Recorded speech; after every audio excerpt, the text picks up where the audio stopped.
Reality Team TV. We're back. We're back. Tash, welcome to the Red Chair, man. Well, thank you for having me. Thank you for even blessing us with your presence, you know. How you feeling today? Today, I'm feeling good. Yeah? The weather's nice. I'm alright. Like me and my friend were literally like, when we weren't going to test because we're literally just talking about it in terms of like the contrast to how it was yesterday to today. It was It's cold like, yesterday. yeah, it's like if you got, I was saying to my brethren, if you got a weak immune system, like this kind of weather will literally mash You're you gonna up. get sick. Yeah, The weather change. Yeah. for real, man. Like TV, you know, like TV work, like you see the industry that you work in, yeah? How would you describe the industry that you work in for? Oh my god. How would I describe it? Yeah. I would say it's complex. It goes through its ups and downs. I think it's harder for women. And I'm not just saying that because I'm a woman, I'll just be honest. You know what I mean? I feel like you have to shout louder and jump higher. Yeah.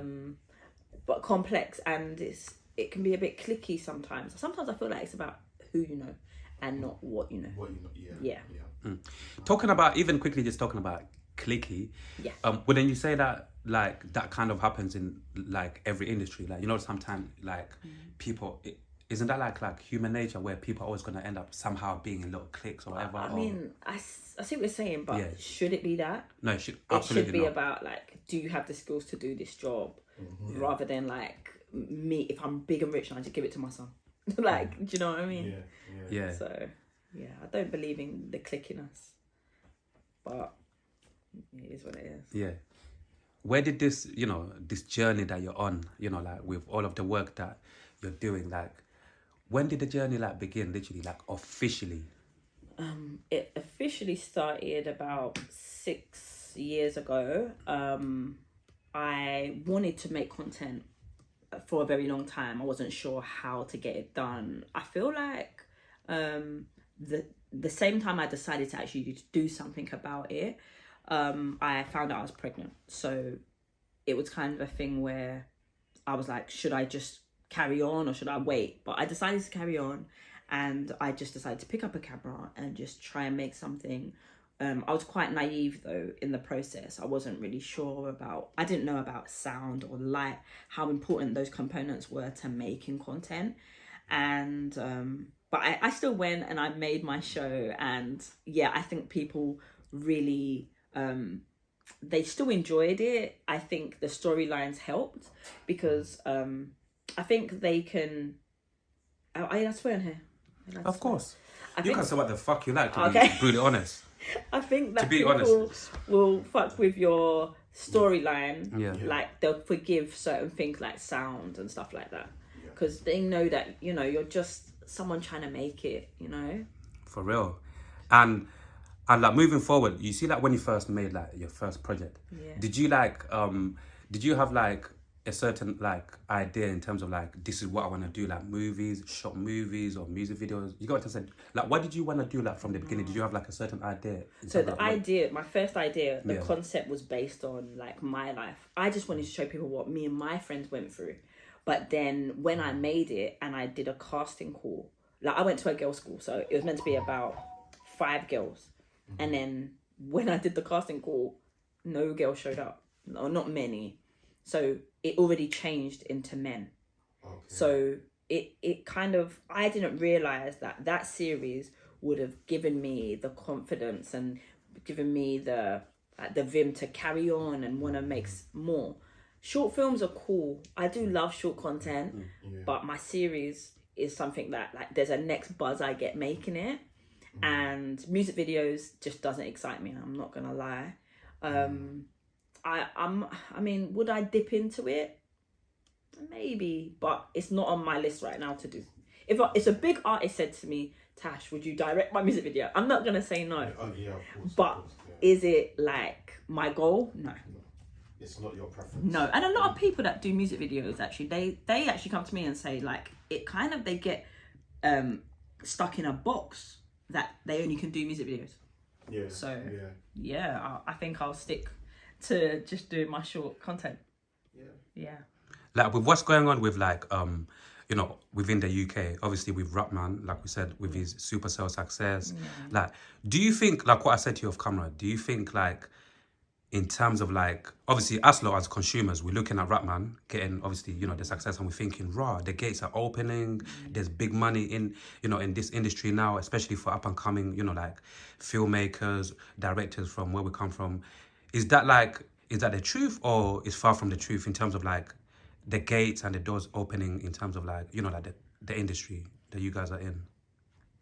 I think that, yeah, Rapman, what he's doing will open doors for a lot of us. At the same time, I think that Rapman, who he is, he's going to get through doors that, like, I couldn't, just based on his name.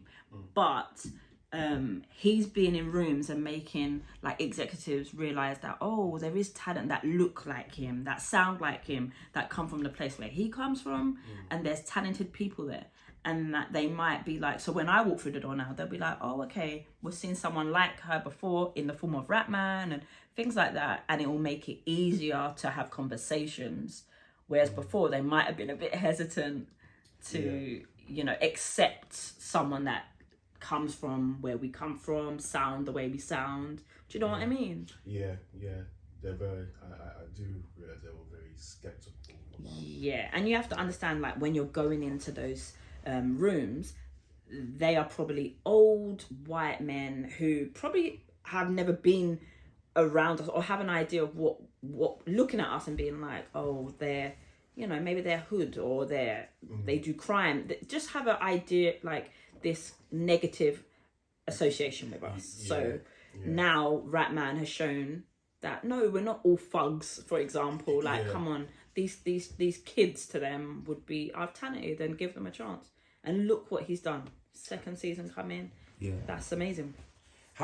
Like, you see with you guys, like your line of work, yeah. Like, one thing I realized, especially like I told my brethren, like 2 days ago, I saw like Rapman posted on his YouTube channel, like the behind the scenes of, like, you know, all of the years. Oh yeah, I saw that. It's proper inspiring, right? Yeah. And one of the main things that stood out to me, through that was patience. You know, like, in terms of, you see you guys' line of work, like, for you, like, how important is it for any up and coming, you know, like filmmakers or anyone who wants to get like in you guys' industry, in terms of like patience? How important is it for a person to have patience? Oh my God. Okay, I'm not gonna lie to you. I don't have patience. But that's why I make my own content, because I don't have to rely on anyone. Like, if I want to put it out tomorrow, I'll put it out tomorrow. If I want to, like, just put it out the way it is, like, you know, when you're in the filmmaking industry, even TV industry, there's so many people that have to approve what is going out before it goes out. Yeah. And it's a thing where you could be in development for like 2, 3, 4, 5 years before they decide to put your thing out. It has to be the right timing. They want to market it right. They want to, there's just so many hoops that you have to jump through. And that's why I like to make my own content for the internet. You can put anything, do something today, put it out later, TikTok, anything like that. So patience is very important, I'm not gonna lie. And that's hard because you can kind of start to lose the motivation. And sometimes, like, even when sending emails, you might not get a reply straight away, and you're waiting on this big break, and these opportunities come so far and few between. It's just hard, you know? Yeah. Why did you choose to like, because obviously, like you saying it, there's a lot that goes on within like you guys' work, your industry, like you said, in terms of like people greenlighting this and that. Like, what made you like really like decide like this is the industry for you? I honestly think that the industry chose me. So, because it was just like a hobby that got out of control. When I realized, like, the buzz that I got, how excited I was, how passionate I became, and from like just doing one web series, which to a lot of people is such a small minor project, and just how far it can reach. And when I might be at an event and people might not recognize me because I'm not an actor, but they'll still know my work. That's crazy to me. It's just amazing how you don't know who's watching you. Now on the internet, you don't know who's watching, who's sharing. Do you know what I mean? I just think I really enjoyed the creative process, and I was shocked because, like I said, it was just a hobby, Yeah. and then it just spiraled out of control. Yeah, and you see, like, when I see you guys, yeah, like, you see the work that you do. Another thing, as a consumer, as somebody who just literally kicks back and watches the final product, yeah, like, one of the things, like, especially the older I get, like, I get so curious in terms of like how you guys like screenwrite, write obviously scripts and all of these things. It's like, if you can maybe give us a little bit of game of how obviously that works or whatever, because I've got so many ideas, and with me I'm thinking like, but I've got ideas, but for me, if I ever get to a point where I actually want to develop like a series or whatever as well, I know like it will need to get to a point where I need to collaborate with somebody who actually knows how to structure this, you know, like Okay. to screenwrite, or you know, to structure obviously like the whole thing properly. So within that process, yeah, like, are you still obviously, would you say you're definitely like proper, like you know exactly how to do it now, or would you say you're still learning as well in that aspect? Or, Okay. yeah, for you, how is that like? All right, I'll be real with you. When I first started doing my series, I didn't really know how to structure a script. I did it the way I wanted to do it. It didn't matter. No one could tell me I was the boss, right? So I wrote it. I gave the script to them. They did it. But that is for me and the internet, right? But television, they have a structure, right? So I had to learn the structure, and you can find these resources on YouTube, stuff like that. But I didn't make industry friends. So you can pay people to even look over your script, give you feedback. There's loads of people who on the internet who are willing to share scripts with each other, give feedback, and there's something called like a 5-act structure, a 3-act structure, and that will tell you how to develop your story. So I didn't know it back then. I know it now. I think you're constantly honing your skills when you're creative.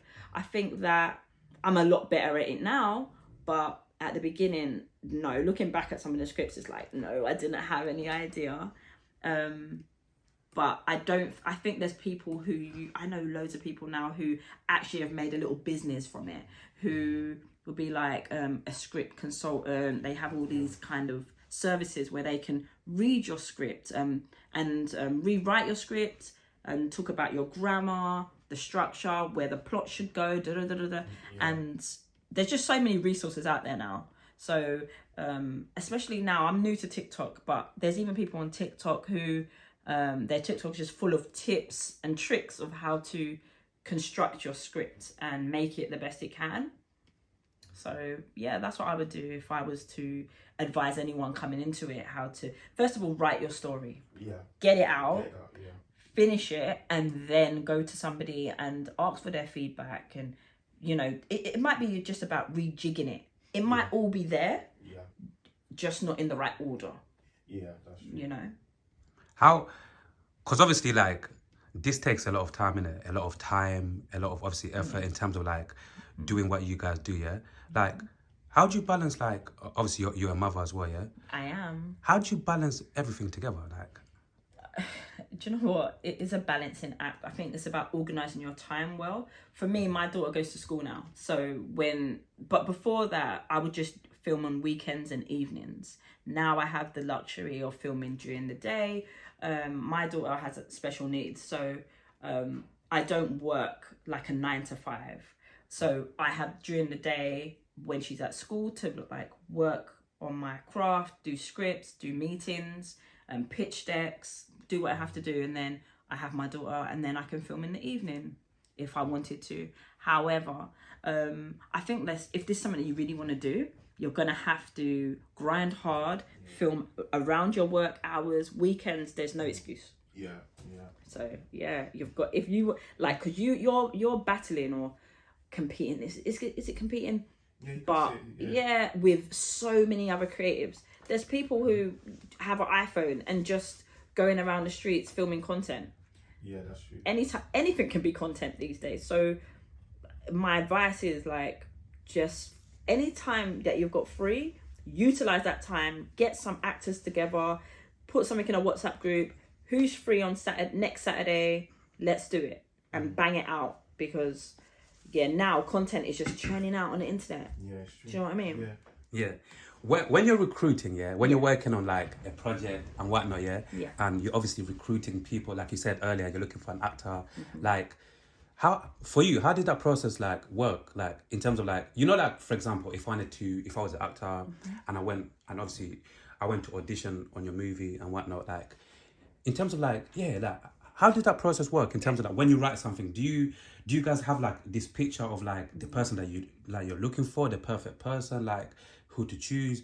Okay. How does that work, if I'm making any sense? No, you are. Yeah. So when I write stuff, a lot of the stuff I write is based on like my life. So I kind of have an idea of what the person looks like in my head, right?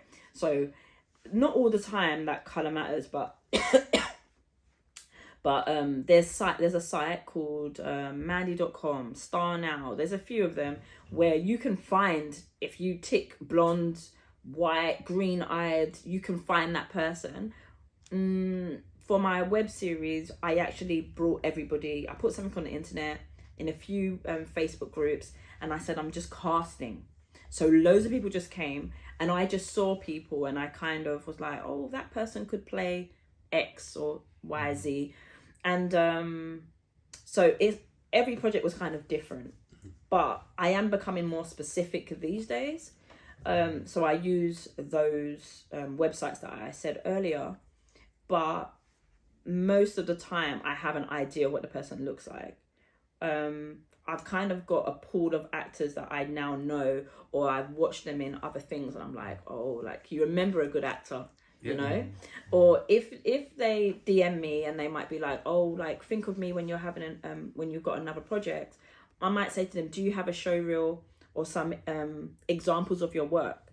Because we could be wasting each other's time. For real. Yeah, I want to see is this person a good actor? Yeah. Is this person? I might see them. I might have written something for a black woman, and I might see this person drop into my DMs. I'd be like, you know what? They might be good for this role. I hear it. So sometimes it's not so good to be so stagnant in what you want, but people come into your life and you might be like, do you know what? Yeah, I like that guy, or his look, or whatever. Imagine if you ever had like a picture of a certain person, a character that you're looking for, but then obviously when that person comes and they've got the image, they look like exactly what you're looking for, but imagine if they audition and it's like shit. It's happened. And imagine the other way around, where it's like somebody actually don't really look like what you're really looking for, but at the same time, it's like once they audition, it's like they smash it. Yeah, I think it's about. Yeah, how did that? The thing is, I think I prefer a good actor though, than what they look like. Yeah. So it's happened before though. Like I think it's about the quality of acting at this point. Than rather what they look like. So, but it wouldn't. But the thing is though, say the family that you're casting for are black. You just have to keep looking, because that person still can't, if they're white in a black family, it doesn't make sense. So I think the quality of acting outweigh what you look like. So